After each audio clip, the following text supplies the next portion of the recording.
got two left feet, them Reeboks. Started it freelance, now she a free guy. She never let the bitch alone when I see my Got a bitch get hit, bobbing in my Reeboks. Talk about the detox, she see like a Reebok. Stop run up, bitch, looking like Shelly, not that booty. I need that, I need that, I need that. Two white bitch on detox, she lit got two left feet, them Reeboks. Started it freelance, now she a free guy. She never let the bitch alone when I see my Got a bitch get hit, bobbing in my Reeboks. Talk about the detox, she see like a Reebok. Stop run up, bitch, looking like Shelly, not that booty. Could have been. Password drive. Could have been 30. Could have been a Jeep.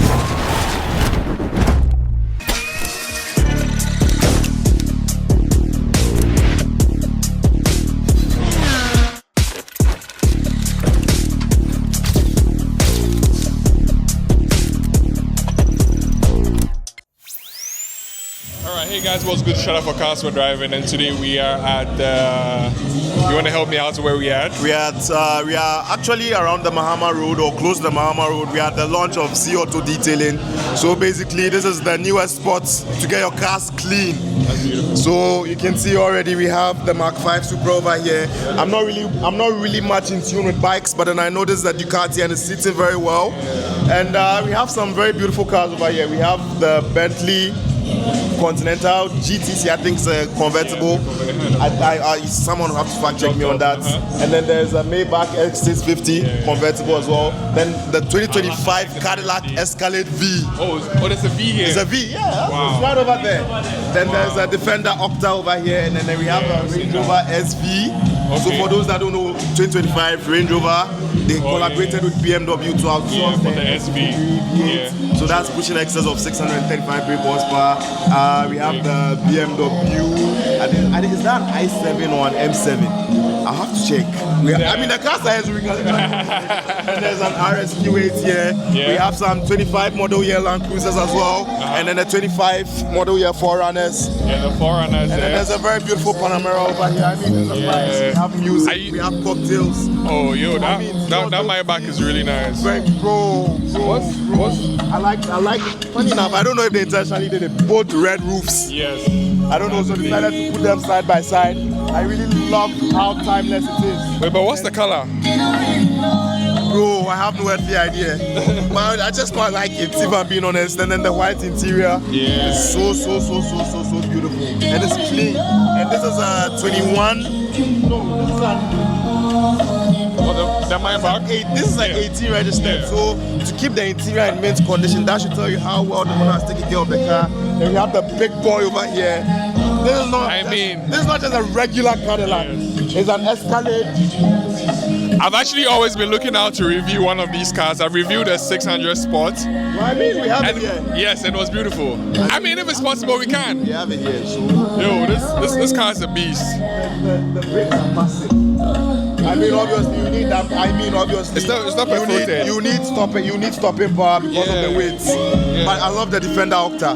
Yo, I really love the Defender Octa, and I love the monoblock. Thank you. I love the monoblock styled rims, and I just love the finish. The satin finish really looks nice. Oh my goodness. Yeah. Oh, the Lamborghini Urus. Oh, the Lamborghini Urus. Yes. An Audi and a Lamborghini. 100%. I feel like, another RSQ8 just walked. Yeah, I saw this when I came. It was beautiful. It's accelerating, driving that steady. Yeah. And then I think, but what do you think about the new grille? In all honesty, when the G80 came out and they redesigned it with the kidney nose grille, I didn't really like it. But then I have a feeling it's one of those design cues that just goes on you. I mean, that's exactly the same way.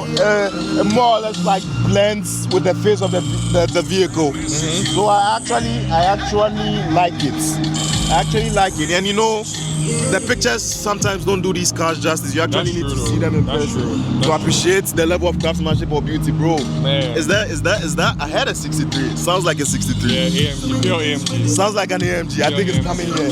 And then. But the SV, talk about the paint job though. This is fully optioned out, bro.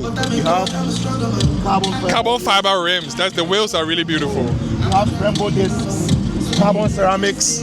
Oh, these are Brembos. Yeah, these are Brembos. Do they come stock? No, I think you need to option them. You need to option them. So this is the highest spec. I mean, the owner is actually this. So obviously S63TU. Yeah, so I kind of guessed it. Horik was on this. Horik was the one that brought this vehicle in. Very beautiful car. Yeah. I mean, we have an assortment of vehicles over here. See, sounds like a BMW. Yeah. Sounds like a BMW. You know what I like about these performance vehicles that are still stock? Like, they look like sleepers till you push them. Because even with the exhaust, like, I think Range Rover perfected the design with this because it looks subtle yet it looks aggressive at the same time. I don't know if you understand where I'm coming from. 100%. There's not too much going on. But it still has this aggressive feel. It's just to like it, the way but it's very subtle. It's just like the way the AMG 63 starts. You know, you can hear that bubble. Yeah. Yes, the V8, all that. So in the end, I like my car stock. Why? It's just. Actually, let me say just very frank. It depends on its function. Okay. If it's a daily, stock is perfect. Really? Are you sure? No, I can't be out here. If I had a Land Cruiser and it was my daily, I'll tune it. How would you tune a Land Cruiser? Exactly. I have a friend that has tuned his Hilux.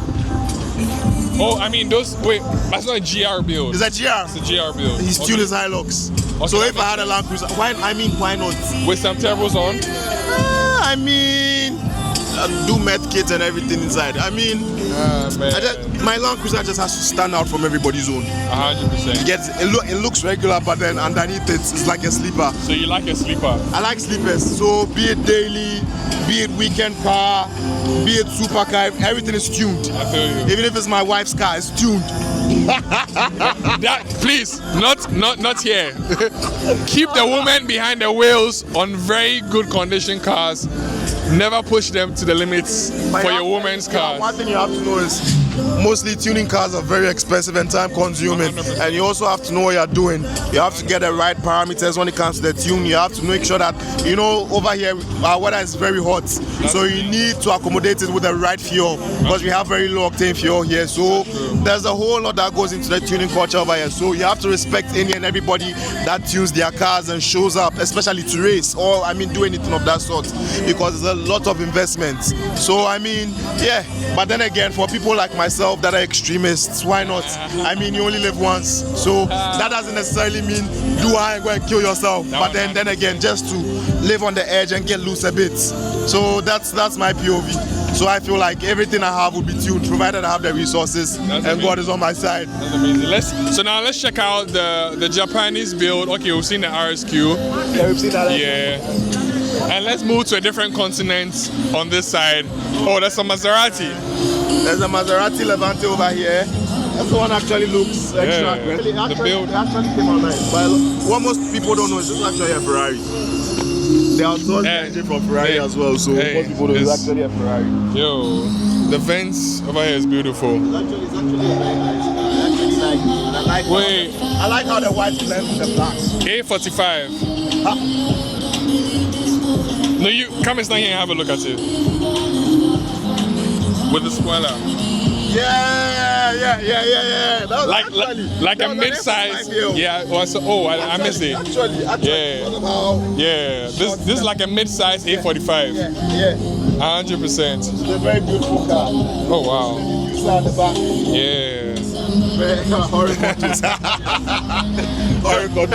This is probably when the business was starting. Business started with the Maserati there. It was booming. Bro, it was.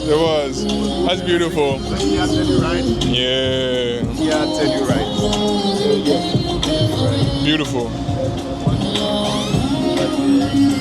But what do you think about the new generation Land Cruisers and the Prados? Land Cruisers, in all honesty, the old Land Cruiser, this is the LC 300 generation. Yes. So I actually like the LC 200 generation because it's heavier because of the V8. Yes. The only problem with the LC 200s was that they had very bad brakes, especially whenever you're using them on long best journeys. Yes. They heat up very easily. They heat up so easy. But then with this, it feels very light, especially whenever you're in the curves. It feels very light on its feet. So I don't really have much confidence in this. I don't know. The downsides as well with the V6 Yeah. I mean, aesthetically, it looks very beautiful. It looks very commanding. But then I still prefer the LC200. So I feel like if Toyota just more or less like made the brakes much more better, the LC200. And what do you think about the Land Cruiser Prado? The Prado. So very previous boxy generation was V8, V6. V8. Now new generation is V6 4-cylinder. 4-cylinder. I actually have a very good friend of mine. Let me drive his. I like that the new Land Cruiser gives up a Defender G-Wagon vibe. Yeah. So for the looks, Toyota nailed it. But then the what do you So call you it? think Toyota nailed the looks? Yeah, Toyota nailed the looks. Like it gives Defender, it gives G-Wagon at the same time. It took time to grow on me for that time. Really? Very specific. Funny enough, I don't like the new design of the RAV4. That's so it's the J250, the Prado. Yes. But I actually don't like the 4-cylinder in there. I actually don't really like the 4-cylinder in there. And the TRD. I mean, you know, in as much as the world is shifting towards more eco-friendliness and manufacturers are looking at ways to downsize and whatnot, I feel like feeding into what Mercedes did with the W206 C63, we didn't want it, and people boycotted it, and then they decided to go back to the drawing board. So in likewise manner, other manufacturers to take or follow suit and not force things onto us, especially here, especially in the Western, as in the African continent, you get it. So the engines in the new Land Cruiser series don't do it for me at all. I don't feel it. I just don't feel it. But they kind of sound almost the same. So the previous, okay, actually this time, so I've driven, okay, it was diesel. Why you drove the Yes, LC300? 300, Okay, was so diesel. ironically, I've driven the petrol of this, Yes, and I've driven the diesel of the Prado, the J250. Oh, okay. Was But it as quick? You know, when you drive these cars, you don't really necessarily look for quickness. Yes. But then again, there's a Long certain range. feel Yes, that you have to have from them. And you know, I mean, the suspension is actually very nice. It's actually very brilliant. But then the power plant, bro, it just doesn't do it for me. It just doesn't do it for me. Because you know, with diesel, it's torque. So you have to build up. And then once it heats up, you are gone. Do you get it? So I prefer the older gen Prado as well. But then the problem with the older gen Prado is it has the tendency to roll over very quickly because it's very bouncy. Yeah. So I mean, it's more or less like each generation has its own flaws. But then overall, I prefer the older generations to the newer ones. The older generations has kept And then us ironically, across all board from performance cars, I mean, if you realize, the older cars are quicker than the newer ones. I don't know if you've studied it. Well, the older generation, sorry. If you compare the G90 and the F90, for instance, that's the thing. you get it. And I mean, With the hybridized technology, electrified technology, and all of that. and when it becomes hybrid, there's a lot of complications. Complications, with it. exactly. So, especially in this part of our world where we don't have the technicians that are well conversant or well vested in those hybridized bits. It tends to get it tends to become a headache for the owners as well. So I mean, the future looks very promising, but I mean, we are here for it, so let's just see how things go. Supercar Spectacle, what are you thinking about? Supercar Spectacle, bro. You saw I saw a couple of things. The MTM 992 Turbo S, over 900 horsepower. Yes. You saw the GT3 RS, white sack package. That was rear wheel drive. The GT3 RS, the king of the Nürburgring, the first to come to Ghana. And you saw the RS6 GT, over 600, no, only 660 were of the RS6, and we have two in Ghana. Bro, the exclusivity that Supercar Spectacle is bringing is just mind-boggling.